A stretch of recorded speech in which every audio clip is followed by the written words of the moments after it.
Yo, what is up, guys? It's No Name here today with the day 4 recap for our Zero to Hero challenge. With the end goal being, of course, the Mageblood.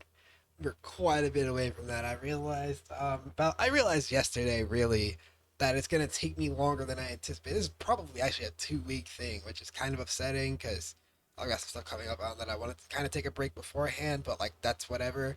I will get this done either way. But I'm starting to really hit the stride with the character, which means that we can start hitting the part where I hit the money breaking more.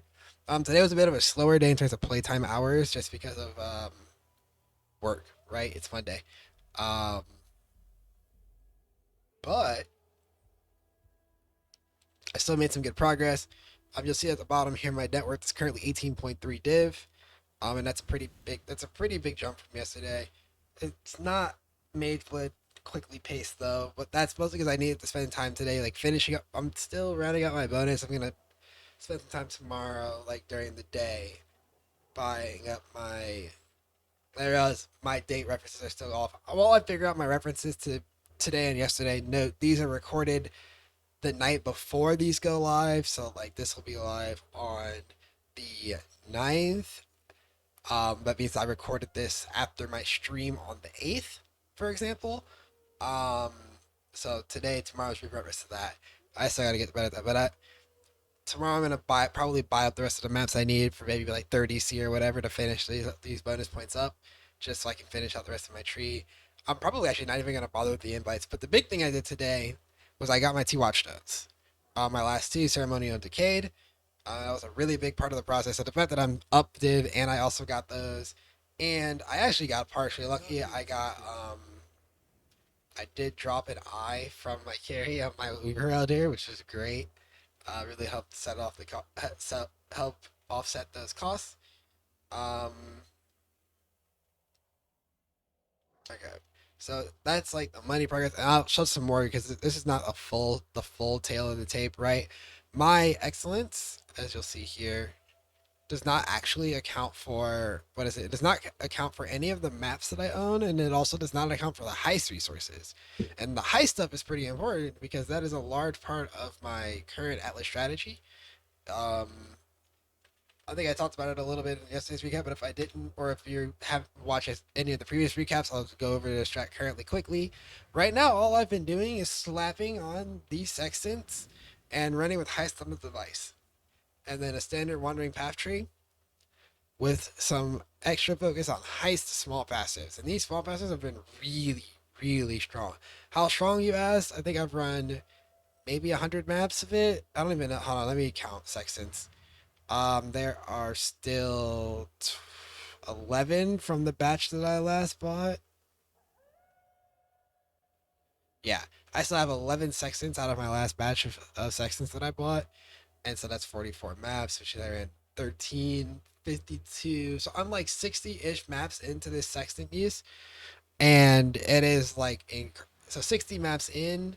Um, and I have an overall, wait, it unloaded my value. Oh, here we go. Never mind. I'm just bad at reading. Um, and as you see here, I have 4.6 div worth of of contracts and blueprints, and that's with the not doing it. I have no overrides in to account for the fact that I could definitely get some better prices on some of this due to the bulk that I have it in at this point. Especially like 35 deception contracts, I could sell that for better than 5C per. But 4.6 div from that, as well as I have a div and a half here in rogue markers. It's all about 6 div over the course of 60 maps from my heist investment is pretty fucking good, quite frankly.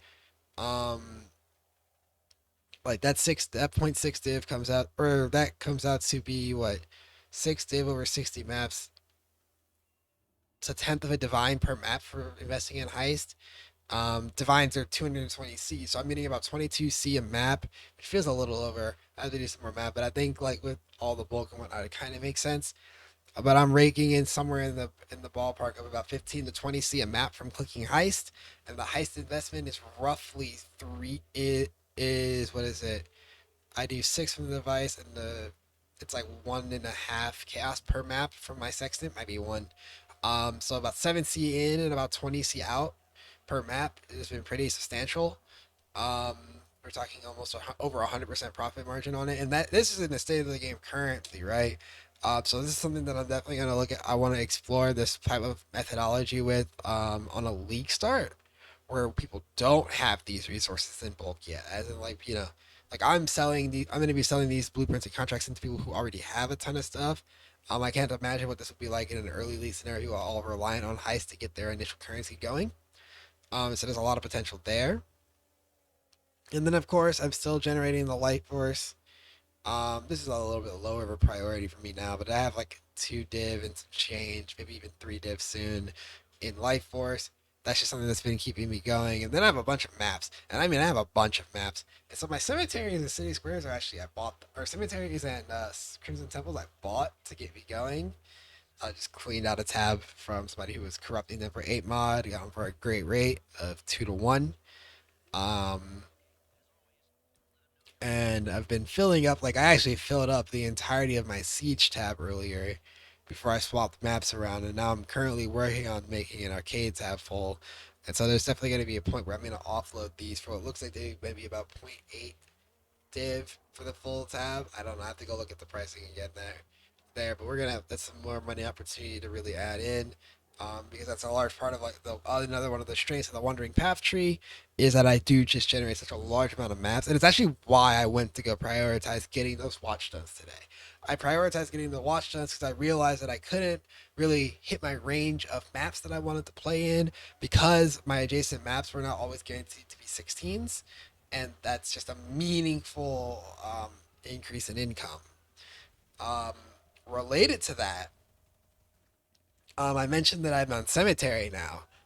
Um, and this is true because even though actually I dropped a, let me see if I have the clip here. I dropped a, what is the name of the item I dropped? Oh, I dropped a wealth and power today in one of my Crimson Temples. I just didn't think it was worth, yeah, like you see here. Yeah. I've been running Crimson Temple and figuring out how to run it efficiently and everything.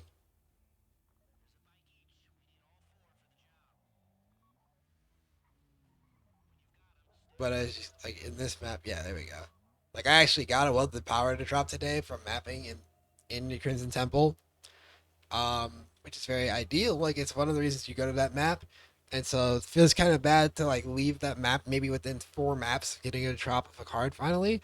But Cemetery has some also great cards, and more importantly, Cemetery's layout is better suited to my build. Right, I'm a bow character. I have incredible reach, and as I start stacking pack size, I would rather the open area to be able to kite around in. It's a lot safer for me instead of the the hallways of Crimson Temple.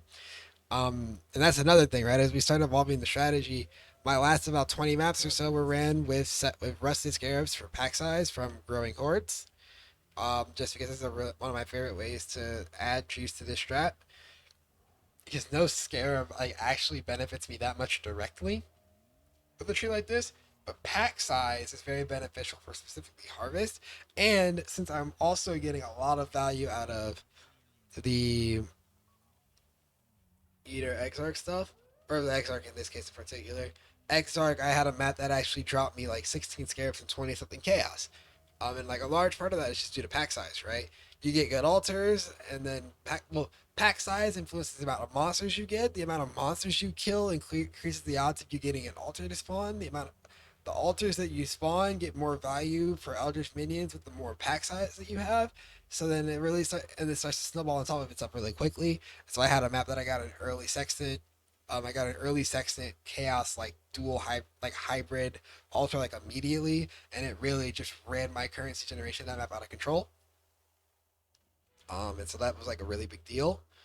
And it's like a large part of what I wanted to do. And so we're going to be stacking pack size, and tomorrow I'm going to buy a bunch of scarabs. I'm probably going to buy them polished because I was only doing rusted today just to see if I feel like it was worth doing. So we're going to try moving that up a tier. The other thing being, man, this has been a really like jam packed day. Let me tell you. The other thing being, I also started doing crafting today recently within the past 24 hours, and so far it's all just flasks. I've moved a lot of flasks since like and whatnot, and it's already profitable. I've used no more than 800 alterations on flasks so far. And then the cost of the GPs and whatnot is negligible. 800 alterations, by the way, is only about 55k. It's only 50 to 55 chaos. Um, I include the cost of the flasks themselves and the GCP and the bubbles and everything. There's no more than like 100 chaos or so worth of investment gone into this project so far. Especially considering a lot of the bases initially were just bases that I already dropped. I bought some more bases, but I'm also gonna probably go sell some bases because I bought them for pretty cheap. I got my bases for 2 chaos per one flask, which is extremely cheap considering I was buying 84 and 85 at that rate. I'm gonna be able to resell or sell off even the ones I'm getting now in my own maps for similar rates. But my flasks still sell all the time, like while I'm mapping and whatnot. Yeah, some of the prices need to be jostled down again a little bit because this market is very easy to oversaturate. But these flasks are all have pulled in so far about a div and a half worth of value, maybe a little bit over. I'm probably or a little bit more than that. I'm probably forgetting some of the flasks I've already had so far, but like that's just that just comes with how much I've got. But it also means that like the crafting money is starting to roll in. I'm starting to get my liquid currency up. I'm gonna spend some time tomorrow morning, like or tonight slash tomorrow morning, liquidating a lot of my resources or a lot of the excess stuff I have. Like like sextants, I don't have any use for a 64 seconds. I should turn this into two divines. Life force, I should turn into divines, right? And it's because I'm gonna get ready to go into crafting myself and start actually crafting some gear upgrades. I actually bought a base right as I ended stream. I bought a base so that I can improve my boots finally because these my boots are terrible, terrible fucking boots. So I'm gonna take this time to like get an upgrade finally, and hopefully I don't craft too many upgrades relative to my own boots. Um, and then I want to craft some gloves. Um, and so between crafting boots and gloves, I'll probably get some stuff to use and some things to sell. We're gonna get a lot of meaningful upgrade space out of that. I might also craft a new quiver. Um, just some gear upgrades to really like solidify the character in full, finish it up. Because I really want to get some. I want to invest in the implicits on my gloves and my boots. Boots have like action speed is a perfectly fine implicit. I'm actually really happy with action speed, but there's a bleed faster implicit on boots that I want to get, and then on gloves I just want the generic like probably just dot multi and fist attacks or buff effect or something. Who knows? Buff effect is actually pretty useless now because I'm not running. Oh right, I haven't gotten to my character upgrade section yet. But we're gonna get to that now too. But I want some gear upgrades here, and then so as far as like upgrades related to that, the number one thing that I did today is that I bought Forbidden Flesh and Flames for inspirational. This is about 2.5 divines. No, my bad. That's wrong. This was about 1.5 divines, maybe 1.4. It was a very, very cheap Forbidden Flesh and Flame combo, but it opened up a world of possibility for my character. My reservations now also no longer include Herald of Purity because of this, because I got the free War Banner from Inspirational, and because I already was spec'd into Revelry, so I could get the Mana Mastery here. All I had to do was get the reservation efficiency on my helmet, and so I could actually run Pride. And it's worth noting, I can already run Pride without getting this mod on my helmet, but my costs were too high to reasonably be able to charge my snipe to 6. I mean, if I can't charge my snipe to 6, then I need more mana available to me. Uh, Related to that, I think that was like the only major gear upgrade. Besides, I also am now using an amethyst flask, and I rolled it down the stream, and this is just a lot better. Uh, than the jade because I actually do not have that much evasion, and so the jade flask was not actually providing that much value to me versus an amethyst flask, which is much more suited to the content that I'm currently running, especially because I'm running Exarch altars and I have had a number of deaths to taking increased chaos damage um, from things like Fizz gained this chaos for things near me. Definitely a couple deaths that I can attribute to that. And so those are the major character upgrades that have happened today. And there's a couple more. There's like a very small list of character upgrades I want to make still to before I like say I'm finished with the character. One, I'm gonna do some tree cleanup. Because there's stuff like this path thing over here is actually not too incredible anymore. I drew out the far side because I wanted to get the points used elsewhere, and I'm gonna probably drop the rest of this to grab some more points elsewhere as well. Like I could drop all of this and then grab here for like bloodless plus soul if I wanted and stuff like that. But the biggest thing is that I'm about to enter a cluster. I'm gonna get a timeless jewel. We're gonna get an elegant hubris and place it right here. Because these two usually get I can get these two birds turned into damage notables, massive damage notables actually. Um, and then there's a combination of what'll be end up being an impossible escape, with a couple of different options. If I impossible escape off of Eternal Youth, I can only hit deep breaths, but there's still like plenty of options. I get these three plus an anointable one for good damage. Or if I do it off of Iron Will, which is a lot more expensive, for reference, Eternal Youth is like a 10 chaos um impossible escape. This is like a 3 divine impossible escape, but I get 2 nodes instead of 3, and that opens up some more stat possibility from my my elegant hubris. There's also the one from glancing blows, but because of how useful the glancing blows one is in general, this one is not an option to me. And that's just because people really like tireless, like really like tireless, and I think it's just nuts how much this one actually captures. So I won't be looking too heavy at that option. I don't know if I'm gonna do the impossible escape route or not, but I know for sure I am getting a jewel for these 2 nodes plus one that I might anoint. Otherwise, I'm just going to anoint 30 techniques because 30 techniques is perfectly good as well. Damage over time. I actually mean to do that sooner rather than later. I just keep forgetting. Um, and the other thing is, we'll look at probably making at least one medium cluster jewel because I'm currently relying on this wheel right here for a stat. Primarily the recover life on kill, and I do need to recover life on kill really badly. It's just a really good way to burst sustain. I also just noticed it when I was running map mods that I shouldn't have been running because of wandering path and less recovery rate. That actually makes it so you have borderline no recovery. I think I had like 4% of my overall recovery because of that map mod. And like the recovery on kill is not scaled down by that, and so it was a really large part of me being able to complete the map. But it's something that I don't want to have to deal with going forward. But I might not. I also might not do medium at all. I might just make another large and slap it here. Especially if I come down and path for bloodless. As this like the tree is starting to this is starting to become an evolving tree. Or my bad, that's starting to become an evolving tree, but as in like I'm starting to really flesh out what I want the character to look like here. There's a good chance that like just pathing wise, these 3 points turn into these 3 points here. And so as I can spec into blood, I can drop these points and spec into bloodless and this cluster as I gain more levels. Because I'm only 91 still. Very close to 92, but I'm only level 91, and so there's a lot of room for character power increases. But hopefully, my budget within from the next little while for power increasing on my character is no more than 10 divines altogether, including gear crafting. And like in terms of gear crafting, that'll be no doubt offset by profit from just crafting better gear to sell, or crafting gear that's better than what I actually want, or not slightly what I want, but it still sells. It makes me money.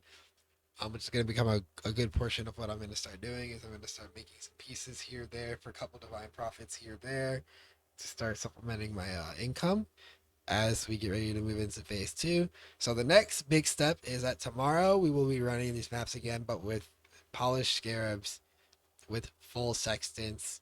I'm going to restock on my sextants. Um, Stuff like that. That's gonna be like the major thing is that we're gonna really start to dial up the income because if I can get we get this to clock at 3.5, 4 div an hour, it will be in on pace to hit this within a reasonable amount of time. And this has been a really fun project just in general. Um, Also just like a thought process. Tomorrow will be the last of like my daily uploads regarding this project. I will continue to upload videos about some other stuff like over the course of the time period, but I will probably proceed to do like what is it? This it'll be this video today, then tomorrow's video, the video that will come out the day after, and then I'll probably release the next video like Thursday or like Friday afternoon, based on the Thursday night stream, and then we'll go from there. um, I don't really want to guarantee that I'm going to continue doing daily videos because this is a lot to record for me. I'm upset and I figured it out. Um, and I know that I said to myself I was gonna do better if I could clips to like show some things off. So that's maybe something I'll try out for some of the later ones. If you have any feedback for me that you want to like leave or anything, leave them in the comments down below, or slap a like on the video if you liked it. Hit the subscribe button. It really helps my numbers. It helps out a lot. Also, you get to get updates when I start talking about other things besides just my Zero to Hero project. Just in some general things that I know are coming up. I'm gonna talk about some league start things regarding like, like kind of like talk about like the more expanded version of the process I went through with making sure that this character was functional, so that you can avoid errors like re-rolling too soon and things like that. But I have a list of things that I want to talk about and make sure to make some discussion videos to talk about and whatnot. But that'll all come after I finish the hero and maybe some before, who knows. But I just wanted to go ahead and mention that before. Anyways, this has been a lot longer than I actually intended it to be, but I had a lot of thoughts today because it was a pretty large change set of day or pretty large set of changes today, and so I wanted to make sure I hit all of that before I hopped out of here. Thank you for watching, and I'll hopefully see you in the stream later tonight. Peace.